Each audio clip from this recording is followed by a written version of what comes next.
Hello friends, good morning, Assalamu alaikum, Namaskar, Sat Sri Akal. Friends, before I start my this seminar presentation, first of all, I would like to thank MUHRDC for conducting this wonderful, informative, and very important FIP faculty induction program. Really, it's very informative. So after this.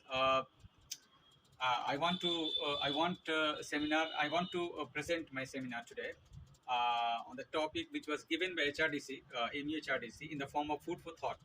So I went through. I went through. I went through all stories, but there was one story which was written by Paulo Coelho with the title "Better Wait and See." So this story touched me a lot because this story is related to students' life, related to teachers' life, everybody's life it touches.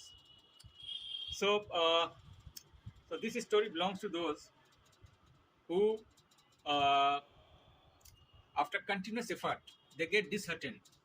लगातार वो कोशिश कर रहा है मगर कुछ हो नहीं रहा है तो वो डिसहर्टन हो जाता है, उसका दिल जो है टूट जाता है।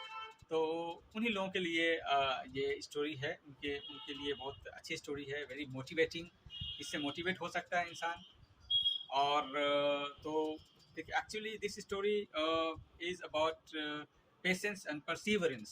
Okay, it teaches you patience, how to be patient. Okay, so पहले ये इसका एक खाका था। अब हम ये बताएंगे अब स्टोरी में है क्या।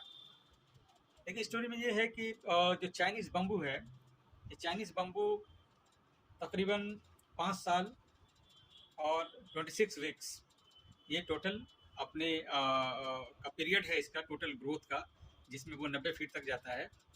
जब इसके सीड को मिट्टी में डाला जाता है तो for 1 year, for the next 1 year there is no any growth.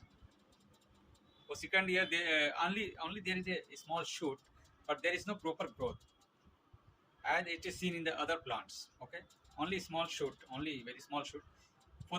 For third year, after 2 year, after third year, 4 year, there is nothing.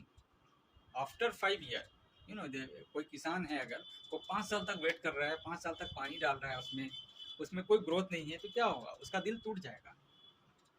उसको लोग ताना देंगे, क्या कर रहे हो तुम, 5 साल से उसमें पानी डाल लो, कुछ भी नहीं निकल रहा। तो बेचारा परेशान हो जाएगा। मगर जो पेशेंट होगा, जिसे इस बात का एहसास होगा कि मैं तो दे रहा हूँ मगर 5 साल के बाद इसमें इसे बेचकर मैं अपनी ज़रूरियात को पूरा करूँगा, तो उसके लिए ये आसान हो जाएगा। तो इसमें क्या होता है कि 5 साल पूरा होने के बाद ये जो चाइनीज़ बम्बू है 26 वीक्स में वो 90 फीट तक जाता है। 26 वीक्स में 5 साल तक there is no growth, there is no proper growth, but after 5 years within 26 weeks it goes as long as 90 feets. It's really, ये बहुत ही अद्भुत चीज़ है। तो इतना वेट कौन कर सकता है? इतना वेट वही कर सकता है जो पेशेंट है, जो पेशेंट शो करता है, वही इतना वेट कर सकता है। तो ये किसी भी किसान के लिए काफ़ी उसको धैर्य रखना होता है इस तरह के पेड़ लगाने से। तो ये जो पेड़ है, ये चाइनीज़ बम्बू, ये हमें नेचर ने कुछ सिखाने के लिए इसमें कुछ रखा है। वो उससे हम कुछ सीख लेते हैं। कुछ क्या लेते हैं इसमें सीख? इसमें ये सीख है कि हमें अपने एफर्ट्स डालते रहने हैं। 1 साल, 2 साल, 3 साल, 5 साल, 10 साल, क्यों? ताकि हमारा फाउंडेशन स्ट्रांग हो। आखिर चाइनीज़ बम्बू 5 years तक क्या कर रहा है? 5 साल तक उसमें कोई ग्रोथ क्यों नहीं है? उसमें ग्रोथ इसलिए नहीं है कि वो अपने जड़ को मजबूत कर रहा है, वो अपना एक रूट सिस्टम डेवलप कर रहा है नीचे, ताकि उसको अभी 90 फीट जाना है आफ्टर 5 years। उसके लिए वो बेस तैयार कर रहा है, ग्राउंड तैयार कर रहा है, ताकि जब वो ग्राउंड तैयार हो जाएगा, वो उसको पता चल जाएगा मेरा ग्राउंड तैयार है, अब हम 90 फीट ऊपर जा सकते हैं, तभी वो अपने 5 साल के बाद वो उस प्रोसेस को स्टार्ट करता है। अगर वो बेस तैयार ना हो, किसान सोचे कि भाई कितना 5 साल वेट करना होता है, ये तो 1 साल में निकल जाए तो कुछ फ़ायदा हो। मगर ऐसा अगर हो जाए तो एक हल्की हवा में पूरा ख़त्म हो जाएगा। हल्की हवा आएगी, पूरा ख़त्म। तो बांस क्या करता है? चाइनीज़ बम्बू, वो 5 साल तक अपने बेस को स्ट्रॉन्ग करता है। इसमें एक बहुत बड़ा मैसेज है हमारे लिए भी, स्टूडेंट्स के लिए भी और जो सुनने वाले हैं उनके लिए भी, कि हमें अपने एफर्ट्स को जारी रखना है और अपना जो पेशेंस है उसे खोना नहीं है। हमें हमें पेशेंस के साथ काम करना है और ठीक किसी बांस जो चाइनीज बम्बू है इसकी तरफ देखना है कि किस तरह से ये 5 साल तक अपना चुपचाप काम करता रहता है बगैर हल्ला, ऊपर कुछ पता नहीं चल रहा है कि अंदर क्या चल रहा है, मगर वो काम करता रहता है। मगर 5 साल के बाद ऐसा वो ऊपर जाता है कि लोगों की भीड़ लग जाती है। ठीक इसी तरह हर स्टूडेंट को यही करना चाहिए कि 5 साल 10 साल आप अंडरग्राउंड हो जाएं, अपने फंडामेंटल्स को इम्प्रूव करें। आप जिस भी सब्जेक्ट में है उसके फंडामेंटल्स को स्ट्रॉन्ग करें।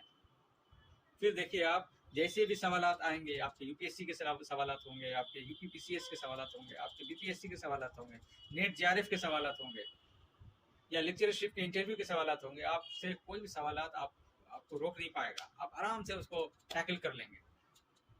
जिस तरह से वो चाइनीज बम्बू, सपोज साइक्लोन आ गया तो उस चाइनीज बम्बू को ज़्यादा नुकसान नहीं होगा क्योंकि उसका बेस स्ट्रांग है, उसे नहीं हिला सकता। वो हल्का फुल्का हिला दे वो अलग सी बात है, मगर बेस स्ट्रांग है। हल्की फुल्की हवाएं तो उसे हिला ही नहीं सकती।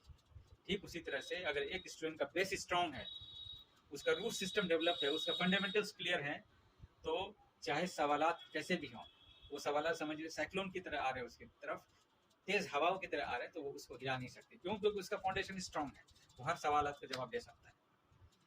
तो इससे हमें यही लेसन लगता है, यही इससे मिलता है कि हमें अपने लाइफ में घबराना नहीं चाहिए और अपने लेबर को जो है मुसलसल कंटिन्यू रखना चाहिए without any interference.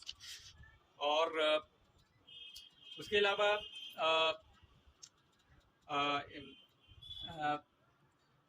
With this मैं ये कहना चाहता हूँ इसके साथ अपने इस स्टोरी के माध्यम से कि हमें ये कोशिश करनी चाहिए कि हमेशा हम मेहनत करते रहें, मेहनत की तरफ ध्यान दें, उससे जो नतीजे की तरफ ध्यान ना दें तो हमारा करियर अच्छा हो सकता है। और देखिए अगर हम सही होंगे, अगर हमारा फाउंडेशन सही होगा तो हमारे बच्चे भी सही होंगे। हम अपने बच्चे का भी फाउंडेशन सही करेंगे, हमारे बच्चे का फाउंडेशन सही होगा तो उसके बच्चों के फाउंडेशन सही होंगे। तो ये क्या है, जनरेशन टू जनरेशन चलेगा। इससे क्या होगा कि इससे कई जनरेशन सही होंगी, उससे देश का भला होगा। देश अभी डेवलपिंग कंट्रीज हैं तो डेवलपिंग कंट्री के इसके श्रेणी में है, तो डेवलप्ड के कैटेगरी में आ सकता है अगर हम लोग इसी तरह से मेहनत करते रहें और अपने पेशेंस को ना खोएं। इसके साथ ही मैं अपनी बात को यहीं ख़त्म करता हूँ। Thanks for listening patiently. Thank you very much.